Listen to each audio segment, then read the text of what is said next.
So here with me today, I'm joined by Tyron Ash, the founder of the brokerage Tyron Ash Real Estate. Tyron, how are you doing today? Yeah, very well, thanks. Very well. Awesome. So first things first then, you are the most followed estate agent in the UK. How did you build such a big following? How did you start going about that?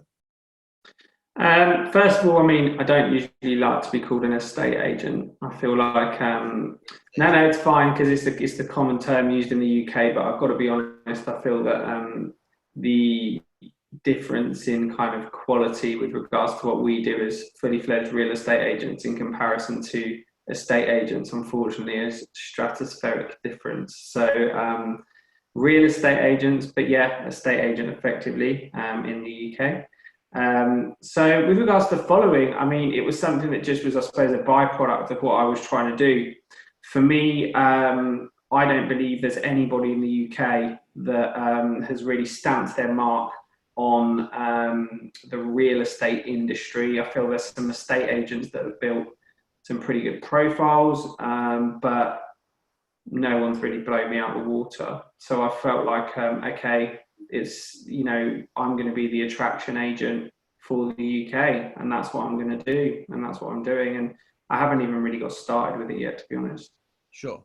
I mean, let's talk about how you got started then, because you were in a estate agency first off and in property yourself before you stopped being an estate agent in the industry at some point. Say that again, sorry, it cut out Right, slightly. saying that you stopped being an estate agent at some point and you kind of got out of the property industry and did something different? Yes. Yeah, weirdly enough, I was in a state agency as I was younger. I was always kind of like, the top salesman and all of this sort of stuff, and had a nice little an Audi at the time, which was quite cool and all that. But for me, I just couldn't break the boundaries of earnings that I thought I was worth, that I thought I could earn. And I've got to be honest, I got really kind of pissed off with it. And I just thought, I'm working really long hours. I'm putting in so much effort. I think 1 month I sold 28 houses in a month. Don't get me wrong, some of them were like 200, 100 grand houses and stuff, but I was churning them out. And I just couldn't get over like that 2.5 grand a month sort of area. And it was just so frustrating. And I just ended up coming out about becoming an electrician, funny enough. And that was a disaster, but that's what happened. Yeah. So how did you what inspired you to start back again as a real estate agent, if you like? What inspired you to get back into property? And well, I knew nothing about the real estate kind of associate model, and actually got approached by somebody who was my boss a number of years ago, and he was involved in a business where they were trialing it, and that's where I kind of joined, and suddenly thought, hold on a minute. So I've always been a top performer in property, and I thought, well, I don't need a basic salary. I mean, the basic salary is basically next to nothing anyway. So whether you got 0 or 1,200-1,500 quid, neither here nor there as far as I'm concerned. It's as good, one's as good as each other, to be honest. So for me, I thought, okay, so what's the figures? Right, so if I sell this house that's got, a 20 grand fee, I think I had a 40% commission split at the time, but that was like £8,000 commission. And I thought, well, I've got to work in my last job like 3-4 months to earn that, and I can sell one house here and do it. So off I went, and that was it. Yeah, sure. I mean, in terms of the Tyron Ash Real Estate Brokerage, I've seen some of your agents have got some pretty amazing statistics. You sell like 75-80% of the properties that you list. So like I saw on your story or somebody else's, you had like 180 valuations and you got 18 instructions properties. Yes. So what are you guys doing differently in terms of real estate and specifically in Tyron Ash in terms of approaching vendors and also selling properties as well to get those kind of results? Absolutely. It's a great question. For me, what you've got to understand in the UK is the bar of entry level for somebody to become an estate agent is extremely low. In fact, anyone can become an estate agent, which is fine, but also it means that the skills and the practices, unfortunately, across the board are very, very low as well. So 99% of estate agents don't know what they're doing on evaluation. I'm happily in touch with probably the 1% that do, and that's in and out of my business. I think there's some very good estate agents, that do some exceptional work, and I credit them every time. But there are a lot that don't. Most of them will go in, kind of see which way the wind's blowing, have a little stab at the price, let them know that, okay, yeah, I think it's worth about this, so I'm going to stick it on Rightmove, see how it goes. If it doesn't sell within a few weeks, we'll reduce the price until incrementally you reduce it, chase the market down, and undersell the property anyway. And the whole process of it is just, it's a joke. So when I'm going into kind of meeting with owners, and I teach this with all the people in the business as well, we have to show a number of things. The first is, how are we going to maximize the exposure of the property? So are we going to beat every other agent on marketing through a local level? So are we going to actually tap into the localized market, the people that live on the street, the houses that live nearby? Are we going to actually tap into it on a massive global digital level and maximize that and outwork and outmarket everybody on the exposure from that aspect? And then are we going to also exercise our already existing buyers and maximize them and their interactions with the property as well? And I think once we combine those three things, then what we do is we give ourselves a huge funnel of buyer interest, and then we can drive that into a very competitive environment and drive the price up to its absolute maximum. That's how we sell things in under 30 days. And most agents, I'd say pretty much all agents, don't actually know how to do this, because it's something that you have to learn. It's not something that is normally taught. I mean, I had to go out and find this out for myself. And as I learned these strategies, I realized that the implementation of them, it comes with a process, but that process also builds your value. So when I'm describing this process and showing an owner how I'm going to get the maximum market value, not just hope the market delivers something and the property gods take favor on me that day, I'm actually showing them the process and the strategy that goes into it, and how we inevitably drive those numbers into the end result for that owner. Well, that's something that estate agents don't know how to do, but we do, and that's how we're getting the results. So that's a condensed version of it. I mean, I could pretty much give you a 5-hour or a day seminar on it, to be honest. Yeah, sure. I mean, I've never really had it kind of explained in that kind of way, in terms of obviously the way you're driving that interest in terms of buyers, and that really that kind of helps you with your open house results. I've seen some of your open house results where you have like 100 people through the door in Yeah, I think we've set records across the UK on open houses. I mean, I've seen people say they've had open houses, they've got 5, 10 people. We've had regular open houses with 60, 70, 80 buyers. One weekend, we had 5 open houses, and there was like 400 buyers out looking in just those open houses. It was ridiculous. So from our point of view, we sold every one of those houses in one weekend. And for me, the reason being is that, I mean, I'm a big believer. Fail to prepare, prepare to fail. That's what we say. I don't like leaving things to chance. What we need to do is implement and prepare the correct build up to the open house to make sure we've left no stone unturned, and then the owners get the best possible result. And the great thing is, when you've got 30, 40, 50 buyers through the door, 10, 12 offers, 13 offers, and then we've created that competitive environment that's driven it up to its maximum. There's a lot of weight behind it, and the owners can see the credibility in what we're actually showing them. We're not that estate agent who's licking his finger, seeing which way the wind's blowing. We're showing them factual market evidence of what their property's worth, and most importantly, what people are willing to pay for it, because a house is only worth what someone's willing to pay for it. Yeah, sure. And obviously, in terms of that showing your credibility, a lot of that comes from obviously yourself and your agent's personal brands. The first thing that I've really noticed about you and the agents that start working with you is the way they utilize social media. I mean, how does that really, how does that aid your businesses in terms of yourself and obviously your agents? And why do you feel like it's so crucial to really be able to show what you do through social media and build your personal brand in that way? Absolutely. It's the number one most important thing for us. There's other agencies and other real estate companies that are offering, these self-employed models and things like this.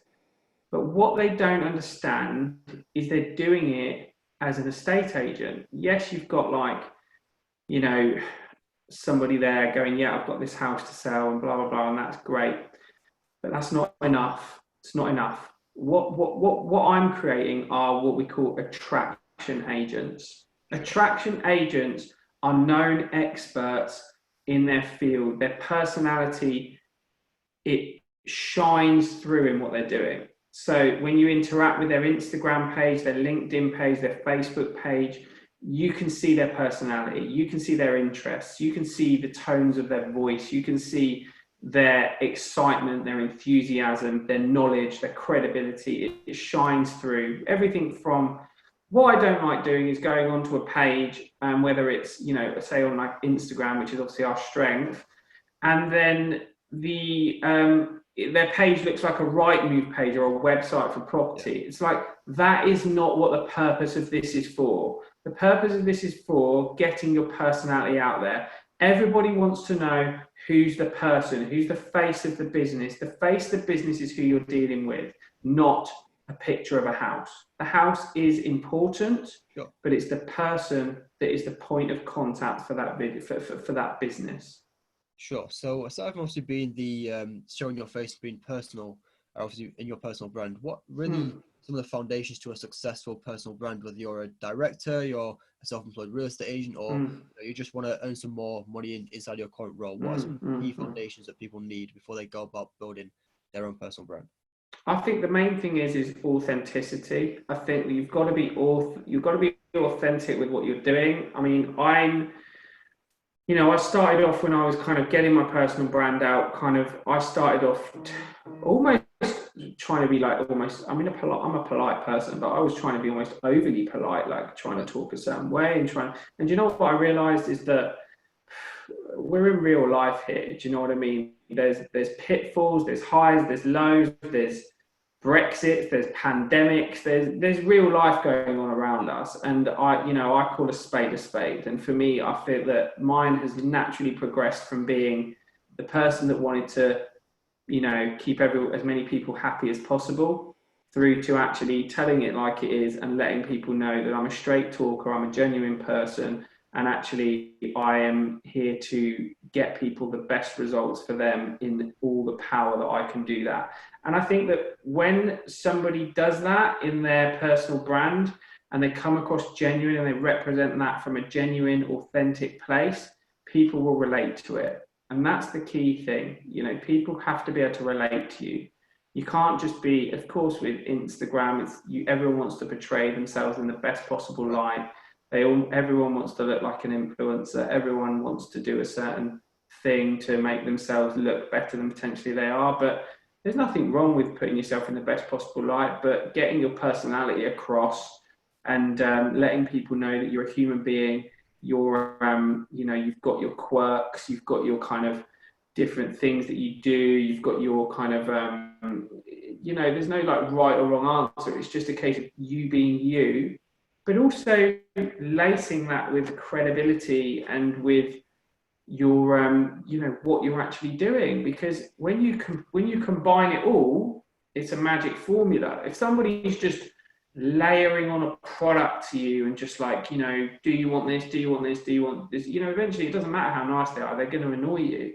But of course, if you've got somebody who's just too personal and all they're doing is just, out to the pub with their mates getting pissed and that's all they're doing, it's like, all right, like, do you have a business or are you just out getting pissed every night? Like, so it's kind of like finding that kind of balance. And for me, people want to see that you're a human being, that you go to nice restaurants or whatever your interest might be. You might have children, you might go on long walks, whatever it might be.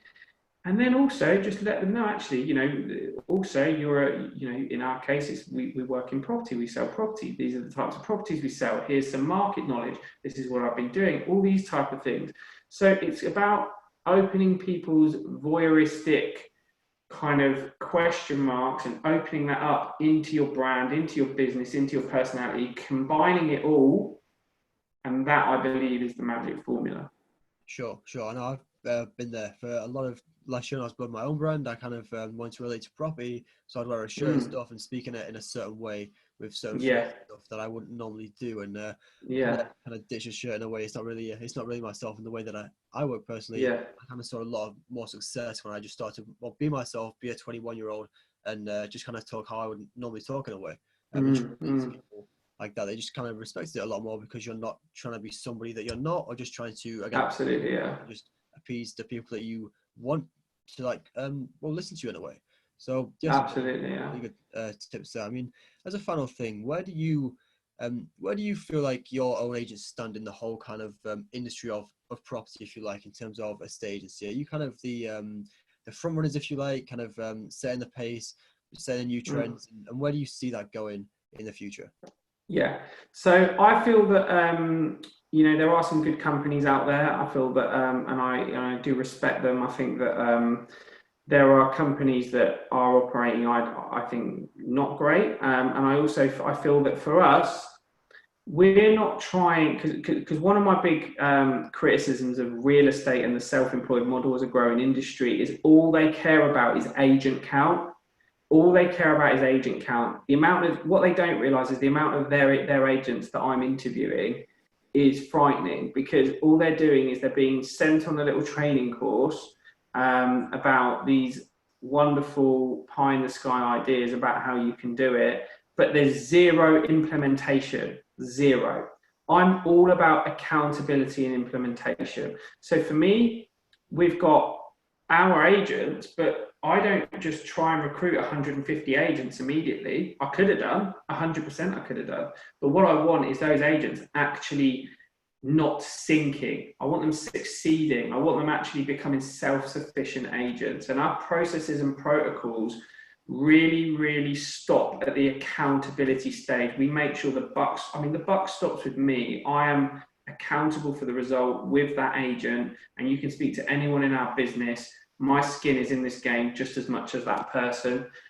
We don't just sell a concept to people, then off they go. The amount of people who I've been speaking to who have entered these models and have been left there to tread water in a very, very deep blue ocean is staggering. And that is exactly what we don't do. To support the infrastructure, the training and the implementation are what we pride ourselves on. And we're the best at it. We're getting better results, we're sharper, and we're hungrier. That's the bottom line. We're hungrier. So where do I position myself?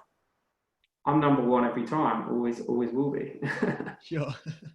Don't feel like I can personally say that. I think there'll be a couple of people out there that may not appreciate it, but of course, go ahead and say that. I'm sure Absolutely. Results and stuff.